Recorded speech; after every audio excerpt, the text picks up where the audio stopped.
Hello, hello. Hi, guys. As always, welcome to Mentorship Monday. I am so cold and having such a a slow day. So let me just wait for a few more people to join. You, Avetando, 2 weeks in a row. You're the first one on. Hello to you, Grace. Hi. Lisa and Oyama and Dumza. Aaron, I don't know why you're requesting to be live. You don't even know what we're talking about.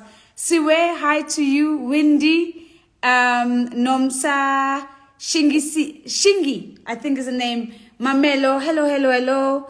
En Makuleni and Pefira, I think it is. Hello, guys. Shumi, hi.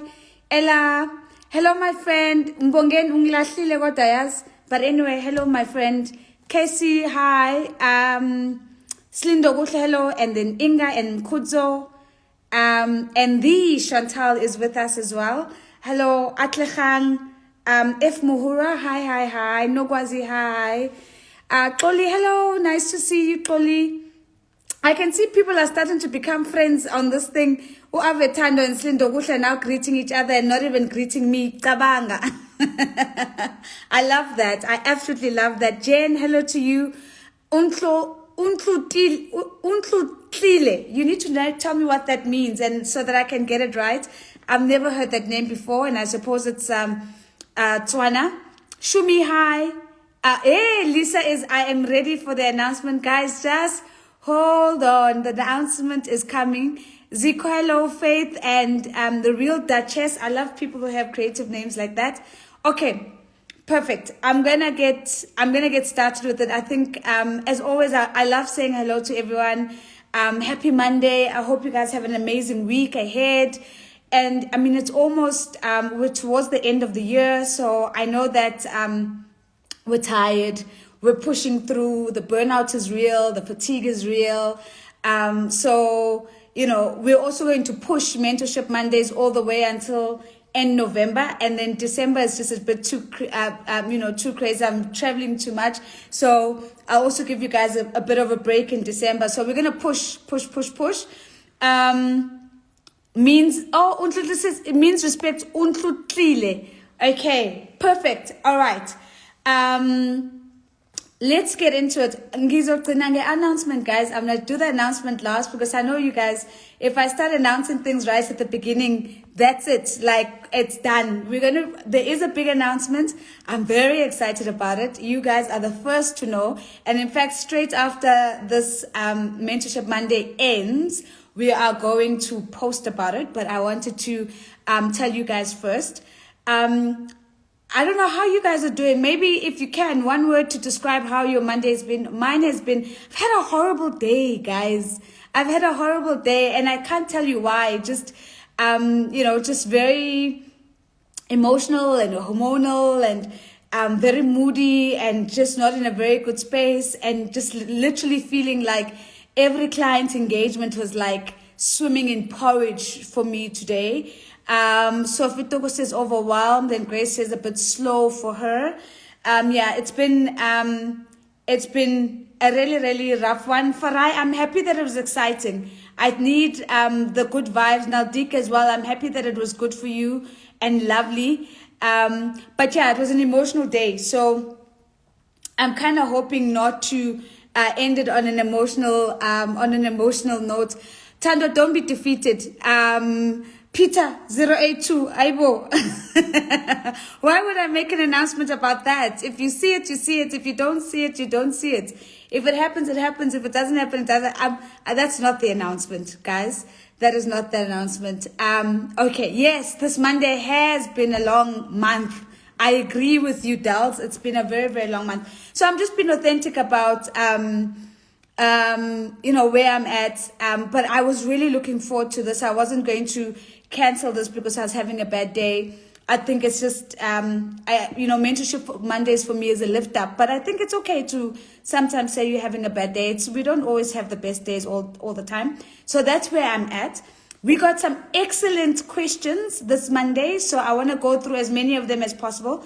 If we have time, before we get to the announcement, I want to talk a little bit about the paradox of excellence. I think I might have spoken about it last year a little bit. But every now and then we just need a reminder about these things. So I'm going to try and see if I can remember. I mean, not try and see if I can remember. If we have enough time for me to chat a little bit about the paradox of excellence. Unfortunately, our time is tight today. We literally only have an hour. My husband and I have a dinner at 7:30 with some friends. So I need to go get ready and like snap out of my bad mood and be okay. Okay, so let me start off with the questions, because if I start off with the announcement, we're just not going to get anywhere. So, Baki Mahapi sent us a question, and the question was, hi Nozi, do you ever feel like you've run out of time age-wise? And how do you push through that? Oh my goodness. So this was a big question because it really got me thinking about some of the lies we tell ourselves, including the lies that I've told myself. And one of the big lies is thinking that I'm in control of my life, right? Thinking that everything happens according to my schedule, according to my timing, as and when I plan it, and guys, that is not life. So I used to go through life. I'm in my late 30s now. I used to go through life with this thing, you know, in my 20s, I'm going to do this, and then I'm going to get married at 30, and then when I'm married, and then I'm going to do this, and I'm going to do that, and by this age, I'm going to have this, it doesn't happen like that, and life happens, and some things are accelerated, and they just happen far sooner than you anticipated, and some things take a little bit longer. So there are moments where I have felt like I'm not where I believe I should have been. And sometimes they haven't always been about professional moments. In other instances, it's been personal things where I felt like this is not how I dreamed my life to be. This is not what I had anticipated. So I only got married at like 36. So you can do the maths now about how old I am. And for all intents and purposes, a lot of people would look at that and say, sure, that's really, really late, right? And even I felt that it was really late, because in my perfect fairy tale world, I was going to get married at like 34, have my first child by 35, have a second child by 37, come, by then, and then start my PhD, have my PhD by 40. Life happens, right? So those things didn't happen according to my timeline, and oh, the lights are back. Eskom Sebong. Okay, give me a second. I'm actually going to put lights on because I've got all these backup lights. Give me a second.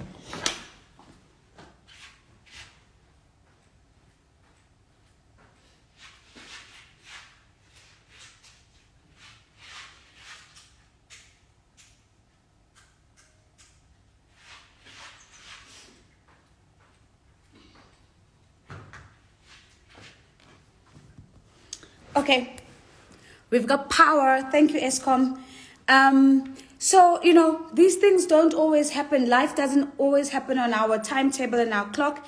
And so I think it's natural to kind of feel like I'm not where I should be, and to kind of feel like I'm running out of time.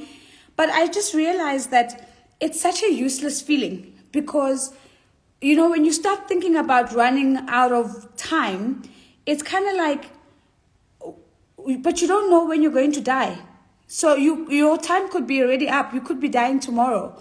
It's such a useless panic, because half the time we actually haven't run out of time. What we've done is that we've just compared ourselves to somebody who looks like in some element of their life that they are where we think we should be. And then in that comparative moment, we begin to beat ourselves up over it. And so I always think the most important thing is perspective and mindset, and sort of resetting yourself to say, okay, I might not be where I wanted to be in this part of my life, but what other parts of my life are going really, really well? And for me, that was the thing that's always helped. So I would look at, maybe I'm not married, and, maybe I don't have a family, and that's something I really crave. I grew up in a very close-knit, tight family, so family is important to me, and I wanted to get married, and I wanted to have family, but it just wasn't happening. I just wasn't meeting the guy that I thought, was worth a lifetime commitment, or at least an attempt at a lifetime commitment with. But it helped to be able to look at other aspects of my life and go, sure, I really dedicated my 20s to studying. I really bagged the degrees. I studied abroad. I had world experiences that maybe if I was married and I had kids, I probably might not have readily been able to take up those opportunities. So there's no such thing as running out of time. We don't know when the clock ends. So factually, you actually don't know when the time runs out anyway. The only thing you can do is to literally make the best of every single day, because that's all you have. You only have the guarantee that you woke up today and the guarantee that you were here yesterday and the day before that.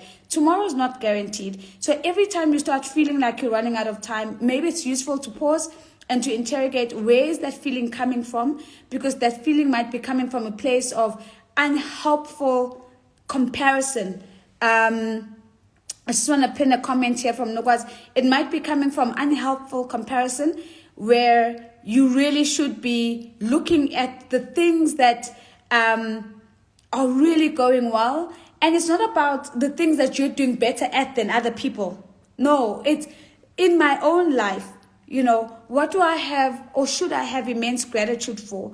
Things that I have more than surpassed what I had anticipated for my life. Because we all dream, right, guys? So it's not like I'm not saying don't dream, don't have expectations, don't wish for something in your life. That's how we visualize the kind of lives that we want.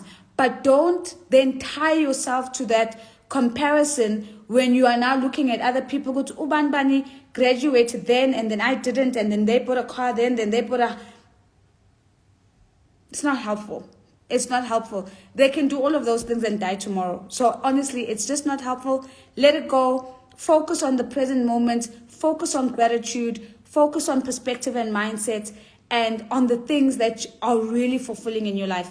Nogwazi says, okay, Nogwazi says, oh, Nogwazi, did I just lose your comment now?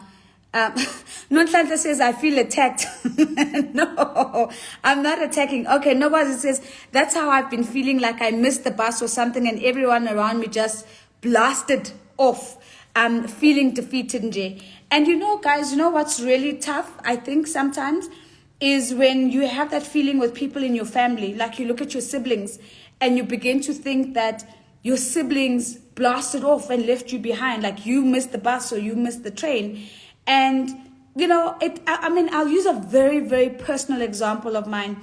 So I've got two younger sisters, and they both have a son each. I don't have a child yet.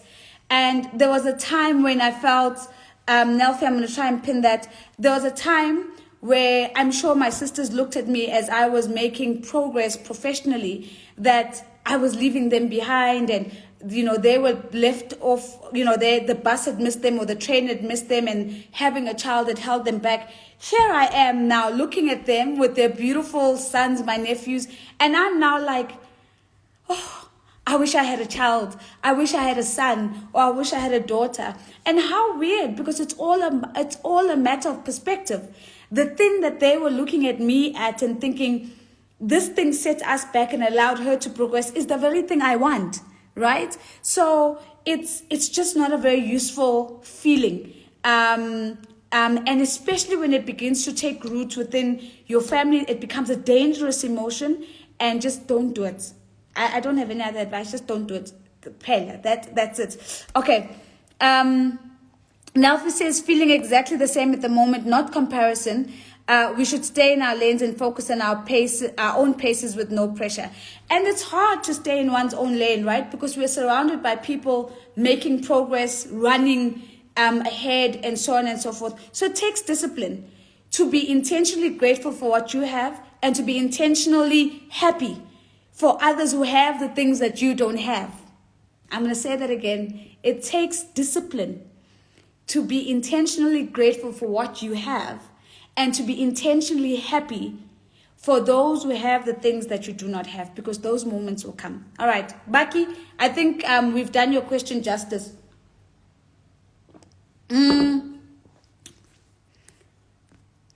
Okay, cool. So Raw Soul says, Nozi,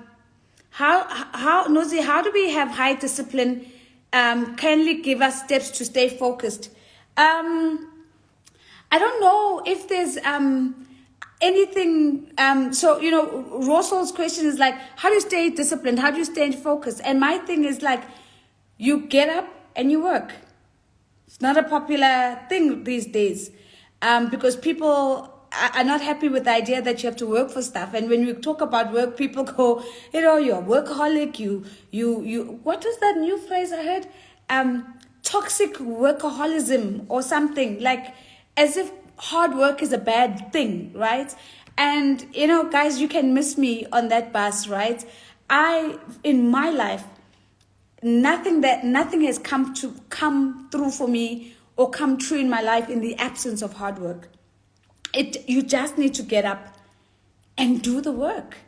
And I always say to my team that use the tools around you to help you stay true to your journey. So one of the biggest tools, and I'll just share this because I think it's such a silly thing, but I think we often miss it. How many of us really use our diaries as a way of managing our optimal performance?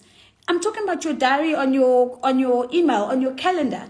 You know, I plot out my diary a year in advance. I know where I am 6 months from now because I've plotted it out.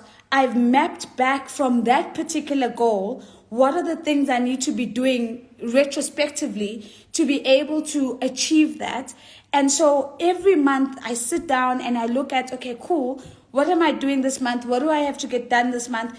And then from month to month, I have a review every Sunday before my week starts. What am I doing in this week? How does it get me to what I wanted to do this month?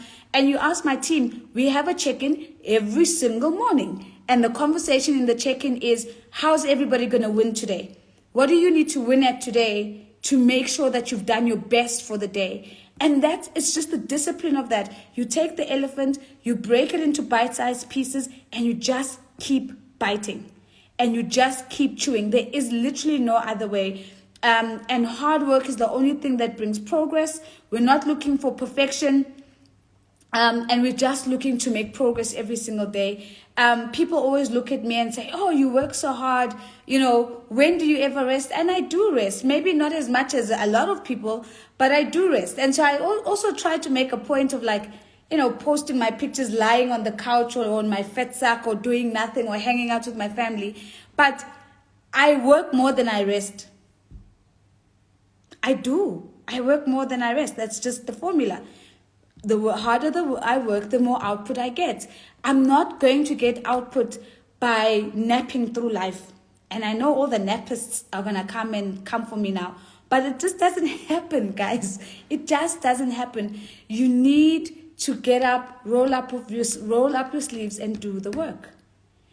And have the thick skin to be able to take the feedback when it doesn't go right, to be able to be shown a better way of doing things, and to be humble enough to listen when people tell you that there's a better way of doing things, and just to try. You might not like it, but you know, you try to do it in that way. I remember, like, for as long as I remember working, I don't know what it's like to work 5-day weeks from 9 to 5. It's just not in my DNA. I work. I wake up in the morning. I work through into the evenings, and I work on the weekends as well. I choose. If I don't work on Saturday, I'll do a catch-up session on Sunday before my week starts. My lepes is, I was a nappers today. Guys, can you just count your nappers days? Ne? Let them not be more than your working days. It's my thing, right? And also, can we not have a nappers day? Can you have a napping moment and then get up and get on with it? Like nap, recharge, get up, get on with it. Makuchwe, guys, we have to work. And the trick is to work around things that are fulfilling and things that ignite you, things that bring you energy, things that bring you passion. Not everything needs to be hard and painful and a struggle, but it does require effort.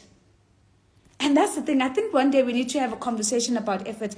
I'm coming across too many young people in particular, and I've earned the license to say young people, guys, right? I'm outside of the ANC Youth League young now.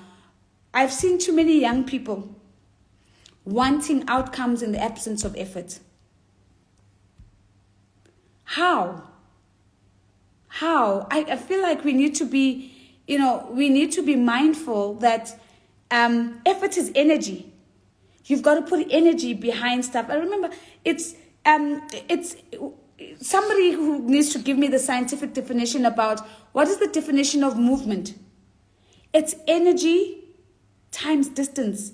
You put in the effort, you put in the energy to move forward. That's how you make progress. Utebza says we are youth, namanje. Tebza, you must let go, my brother. Sibadala. But somebody please check my science. But the last time I checked, movement is equal to effort times distance. And for me, that scientific formula is true even in normal life. You're not going to make movement forward or any other direction in the absence of effort and deliberately trying to move forward and make progress. Okay. Avetando saying, how's everything? That's a big question, Avetando. My year reflection for 2022 and 2023 resolutions. I'm going to keep that one. And I'm going to do it on the last session.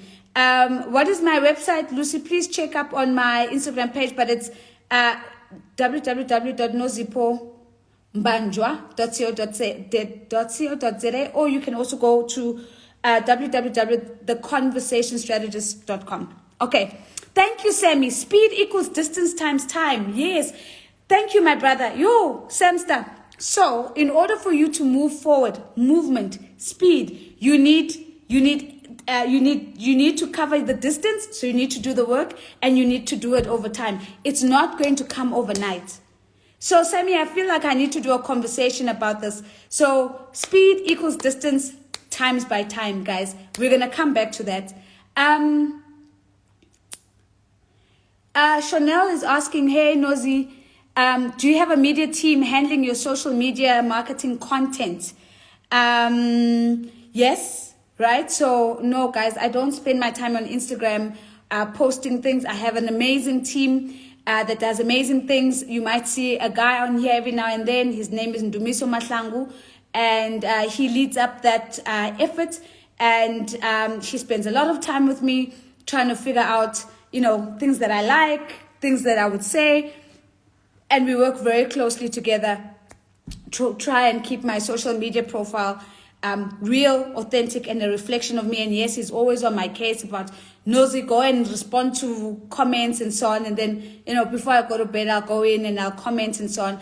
But I wouldn't be able to do that without him. Social media, funnily enough, is not my strength. In fact, we started Mentorship Mondays when he joined the team. So, yes, I have a team. I don't try to be the jack of all trades, even in my own company. And, I've got somebody who's taking care of this. Tando says, I always say, keep alive, work while still on earth, because once you are dead, no one will wake you up or disturb you. That sounds very much like something my mom would have said.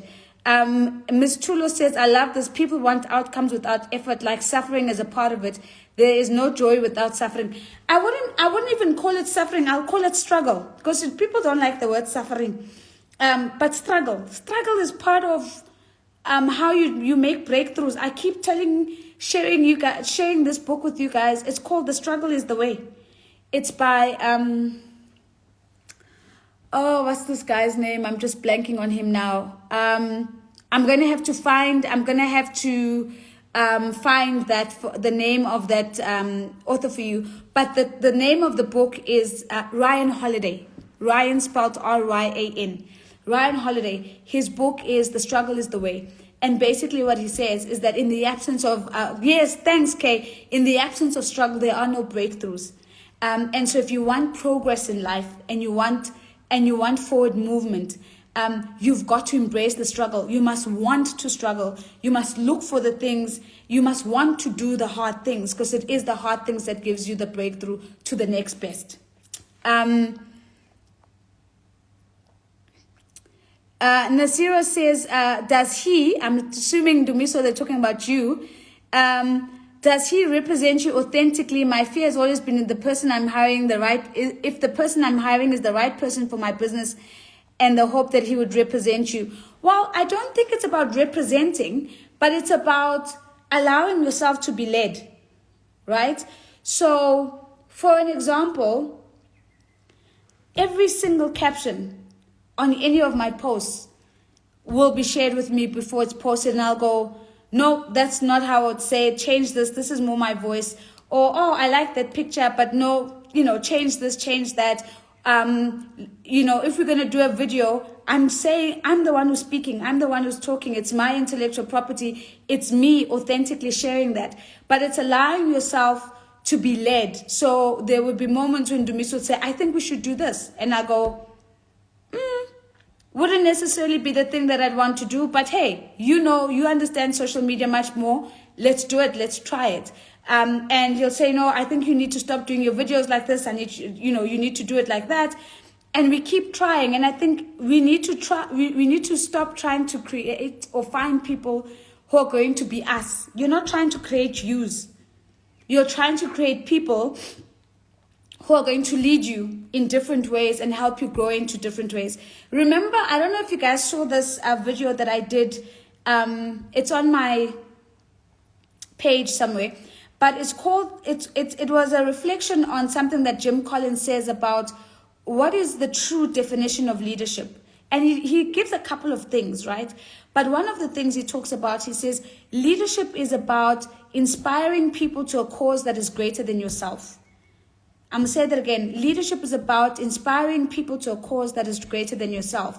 And I think, I'm going to pin this comment. I think it's so important because whether we're hiring people or we're leading teams in the workplace, if we are the kind of leader that thinks that arrival is what we have attained, then we've missed the boat altogether. You've got to get people to get excited about something that's bigger than you. So in my team, for example, it's all about getting the team excited about being a young group of African people on the tip of the continent somewhere in Africa who are actually influencing global conversations. That is bigger than me. Whether I live today or die tomorrow, global conversations are going to continue notwithstanding. The fact that we need people who are conversation strategists who are able to carry conversations with depth and breadth is not something that is dependent on me. It doesn't die because I have moved on from this career. It's got to be something that my team feels inspired about for themselves, that they feel like they are contributing to building the conversational depth on the continent. More importantly, they feel that they are contributing to Africans shaping the difficult conversations that need to be had in the world. That is not about me. And I think it's about being deliberate about taking away your own ego in the equation of what good looks like. Because good has to be better than you. And if good is only what you have attained, then you can only learn to your current state. You can only grow to where you already are. And that's why it's so important to be so humble in allowing your team to lead you.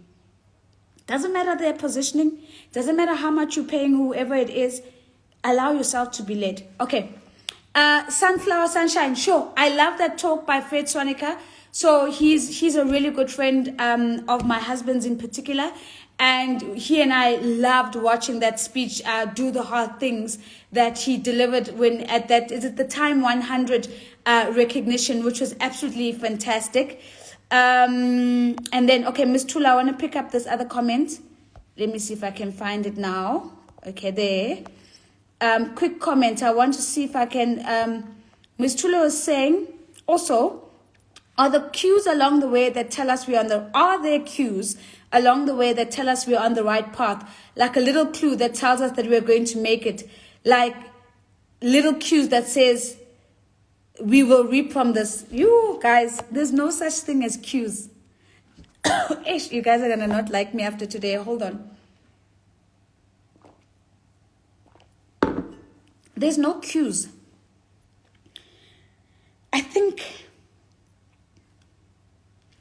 I really think there are no cues. I don't think there are signs, but I think there are affirmations along the way. and there are enablers and motivations along the way that keep you going when the going gets tough.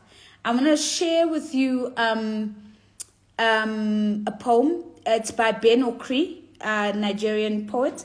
And the poem is called Will You Be at the Harvest? Right? So if you get a chance, please have a read. But Ben Okri basically says, are you going to be there when all the work that you're putting in is ready to be, for the fruits to be picked of that? And it is an absolute invitation to do the hard things, because in order for there to be a harvest, somebody's got to prepare the soil. That's you. In order for there to be a harvest, somebody's going to have to put the seeds in the soil. That's you. In order for there to be a harvest, somebody's got to water those seeds on a daily basis. That's you. In order for there to be a harvest, somebody's got to tend the saplings as they come through. That's you. And so he keeps reminding us that the only way we get to harvest is by doing the hard work. It's by doing the hard things. I love this. Somebody read, Nomndeni says, success is spelled risk. Okay, you need to tell us more about that. The book is called Ryan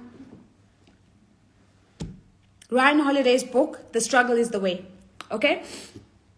So I don't think they are cues, but I think there are affirmations and enablers along the way that reinforce that we've got to do the hard work. The poem is called Will You Be at the Harvest by Ben Okri. You guys can't hear me. Officially, Mrs. M says she can't hear me. Am I audible or not audible to everybody else? Please give me a heads up. Let me know if you can hear me, and let me know if you can't hear me. I'm seeing someone, officially Mrs. N is saying she can't hear me. So if that's the case, please, okay, you can hear me, Boypel. Okay, perfect. So let's keep going. Mrs. M, please check your settings. Oh, okay. I love this question. Sorry, I want to read it out. Mbalentle Kaba said, hey, Nozi, I really love your... She said, hey, Sis Nozi. People are calling me Sis Nozi. Just now it's going to be Mama Nozi. Anyway, she says, hey, Sis Nozi, I really love your content. I first saw your YouTube and I was motivated and keen on the Agenda Woman podcast. And you spoke about having mentors in every step of your journey. I want to know, how did having mentors help you? Did it help you reach your destination faster, or was it a way of motivation? Okay. All right. Thanks, guys, for those telling me that they can hear me. So that's the last question. So I'm going to take that last question. Then I want to talk about the paradox of excellence. Then I want to tell you about my announcement. Okay. So, mentors in my life. Mentorship for me has been absolutely critical in my life. I have been an absolute beneficiary of mentorship. Some of it has not been official mentorship, in the sense that there wasn't a mentorship agreement and like, okay, you're my mentor, I'm my mentee. There are people who just made it their business that I was going to succeed while I was under their watch, while I was in their space. And I think that sometimes for people to place a bet on you like that, you need to show up as placing a bet on yourself as well. I'm going to say that again. I have had mentors. Some of them have not been official mentors, in the sense that there was no agreement that I am your mentor, you are my mentee.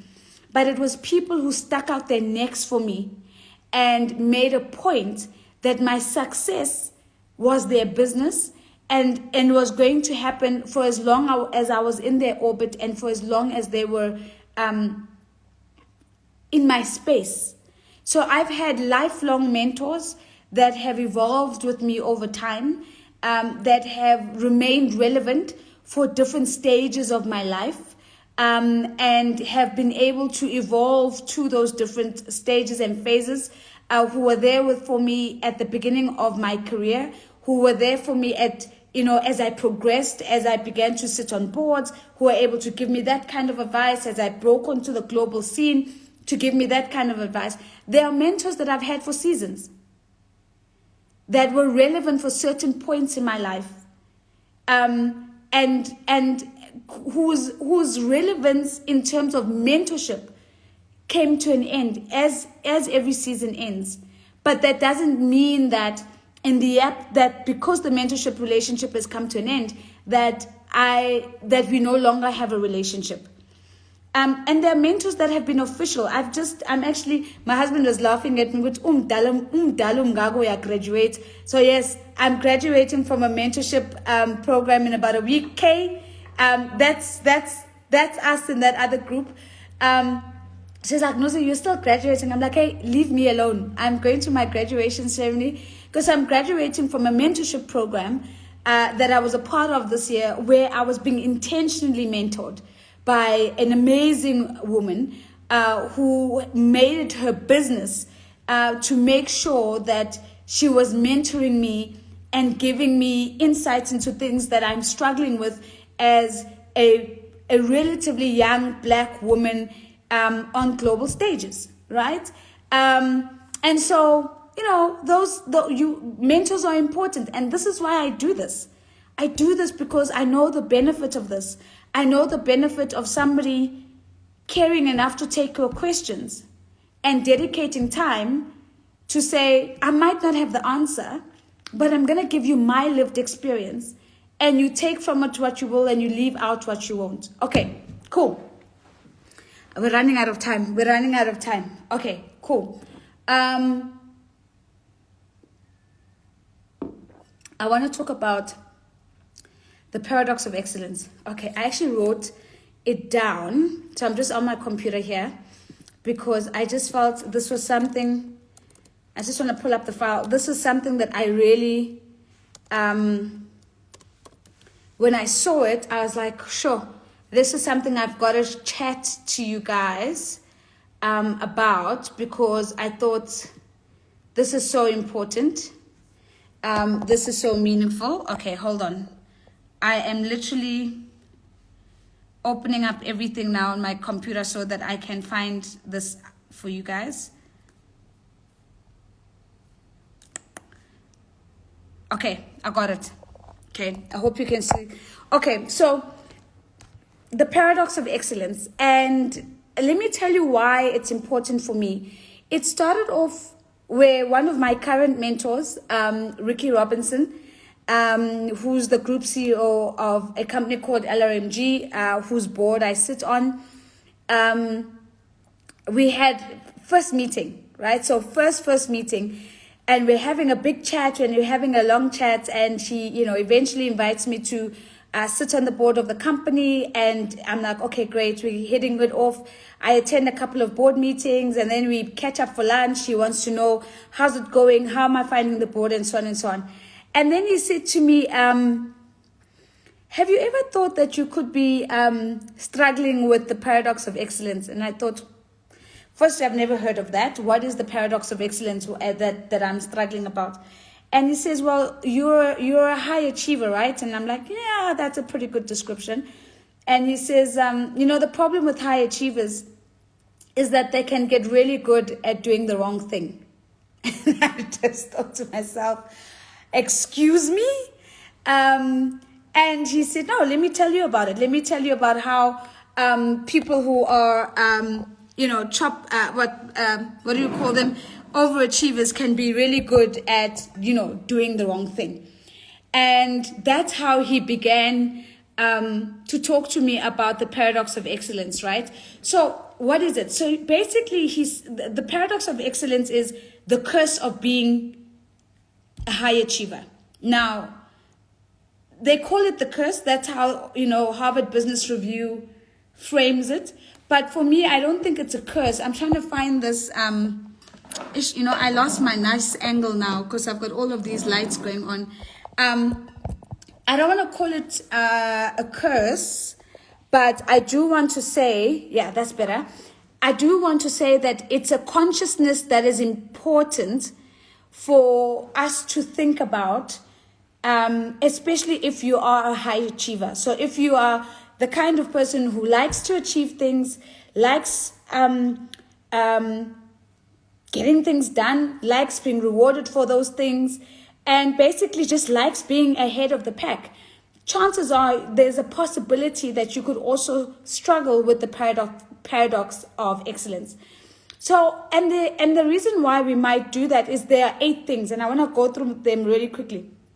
So the first one is that high achievers are so driven by results that oftentimes they get so blinded by their pursuit of progress that they become very impatient with people who want help and people who don't understand. It's frustrating. Like, how do you not get it? And that can make you a very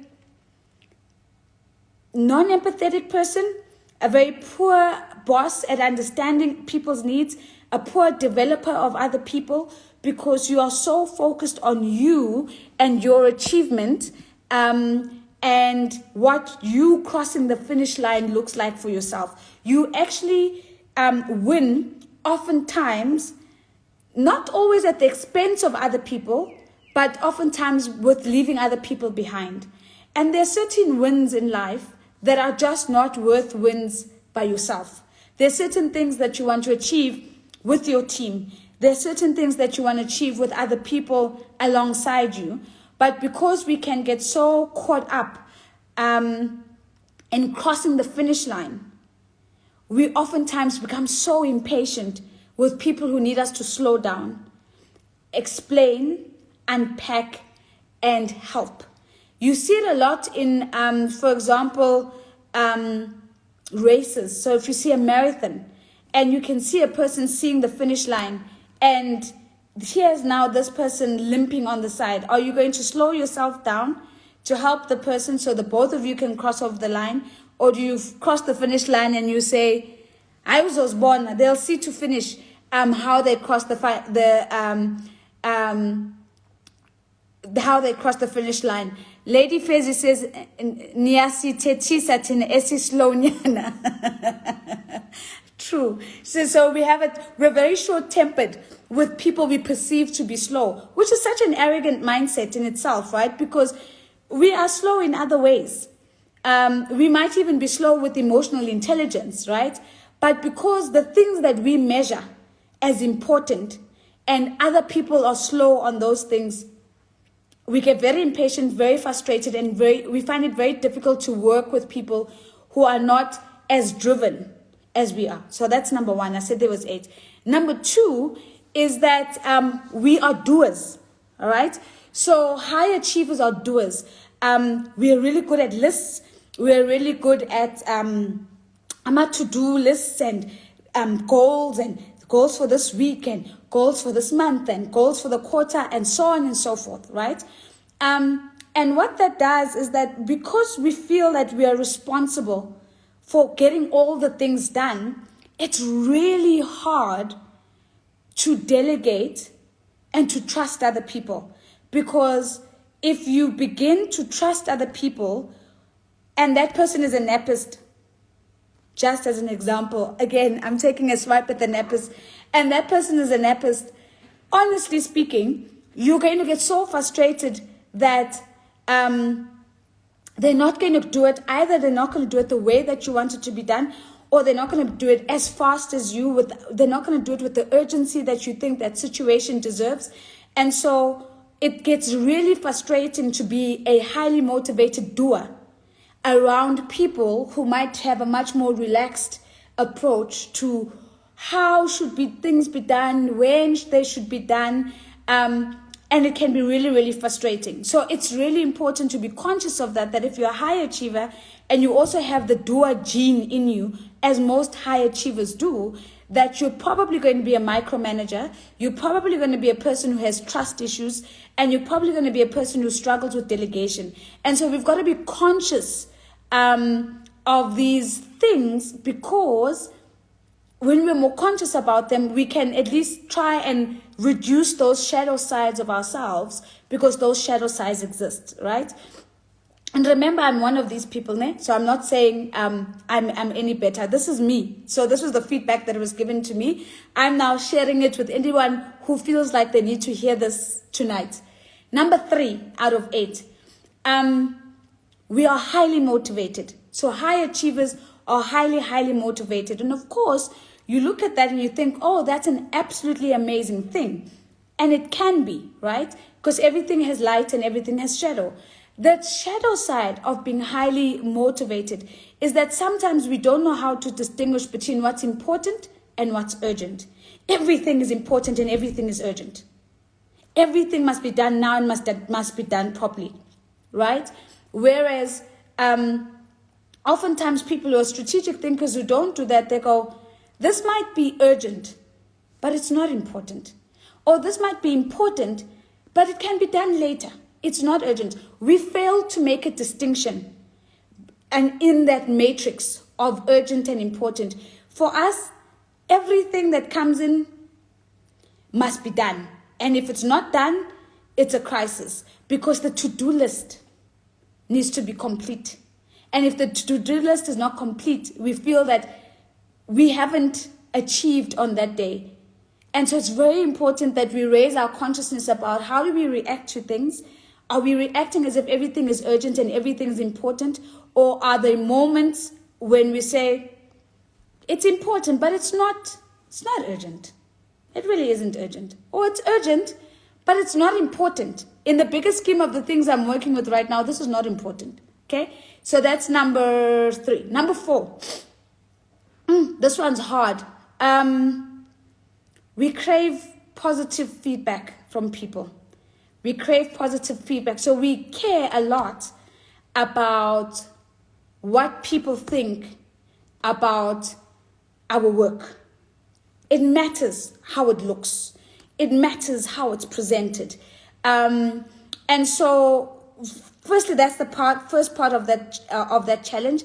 But sometimes some of us even struggle with, even when we're getting positive feedback, we don't hear the positive feedback. We only hear the bits where the part of the positive feedback where that came after the but.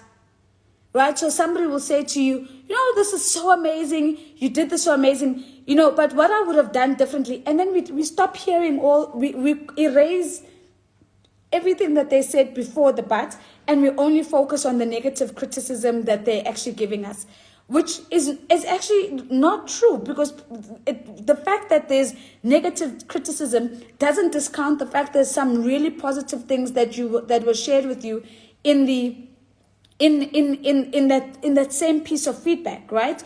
So we always want people to give us positive feedback, and so we always go, I really, people must think well of my work.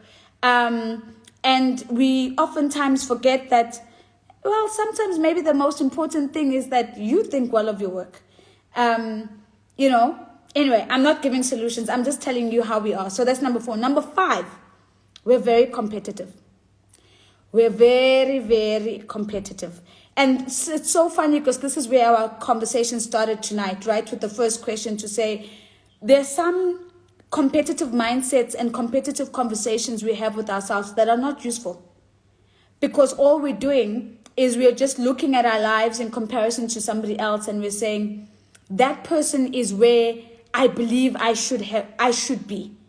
And it's just not necessary. But we're very competitive. And in our competitive mindset, we oftentimes feel like if we're not winning, then we're not making progress, so we're not achieving. And that can sap a lot of life from us, and it can sap a lot of things from us. You don't have to win at everything, and you don't have to be the best at everything.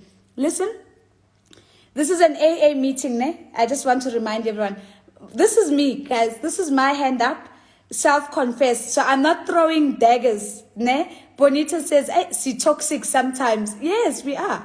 I'm not throwing daggers. I'm basically saying this is us, but we've got light and shadow. And we have to understand that sometimes these things are lights, but sometimes they're shadows that make us not very nice people to work with. Okay? So that we're very competitive. That's number 5. Number 6. So this one says, we're very passionate about our work. Very, very passionate about our work. And the thing about passion is that you have high highs and low lows. You have high highs and low lows. It's either everything or nothing, or it's not good enough, it's rubbish, shouldn't have seen the light of day. How did you press send? Why did this even come out? It's high highs, low lows. Our passion knows no bounds. We are all either high-highing in terms of just everything's going well and we're really progressing and it's looking all good, or it's low lows and we're not making the progress that we want. We're not winning. We're not at the front. We're not leading the pack. And therefore, we go into a low emotionally, right? Okay, that's number 6. Number 7, and this is also very true of me. We're not big risk takers most of the time. We take calculated risks because we don't like failing, because we are high achievers. For us, the idea that we must embrace Abo Ryan holiday and what they're telling us about the obstacle is the way, the struggle is the way, and that you must fail, it takes a long time for us to get that. It takes a lot of time for us to accept that and to go, failure is okay. Failure is learning. Failure is progress. And so what we're trying to do, and this is where we end up getting really good at doing the wrong thing, is that rather than be vulnerable and say, I'm actually not the best, I actually don't know what I'm doing, and I need somebody to show me the way, we'd rather put our heads down and continue doing the wrong thing really well. Because the wrong thing really well, at the very least, feeds our ego and our need to be doing well. Ukuthi, what we are doing is a secondary thing. And we've got to break that, because true growth and true progress actually doesn't come from doing the wrong thing very well. It actually really comes from being open to finding new ways to allow yourself to learn from where you are to get better. And that means you're not always going to be the best. And you're not always going to be leading the pack, and you're not always going to be the one that you are, who is explaining to everyone what needs to be done. Last one. Oh, that's interesting. I'm reading on this thing, the notes that I'd written here. We often struggle with guilt. As the last one, we're guilt-ridden because sometimes, irrespective of how much we accomplish, because we don't know what enough is, because life doesn't always have a ribbon for us to run across, because life doesn't always have those 3 steps that they have at the Olympics, and then you're standing at the top holding the trophy and the medal that says number 1. In the absence of those moments where we are being intentionally told, "Good, you're the best, you're number 1, you've outcompeted, you've done this," and we often feel that we're not doing enough, we feel insufficient. We feel guilty about the opportunities that we've been given and the extent to which we've translated those opportunities into wins. Because the only thing that matters to us is winning. Okay. Sethole is saying, why are these all of me? Hey, listen, you and I both, right? So I just want to leave that with you. Remember, guys, look this up on we're going to upload the live on our YouTube page. Please subscribe. Go listen to the content again. Share the content.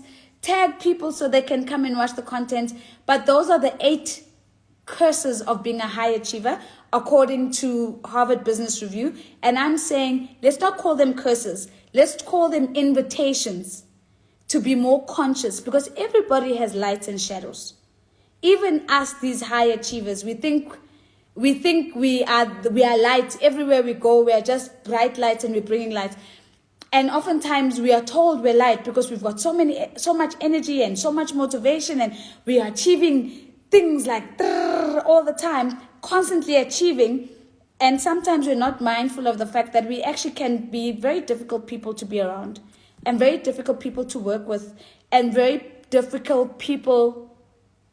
We don't allow ourselves to be led most of the time. And even when we're leading other people, as somebody said earlier on, we're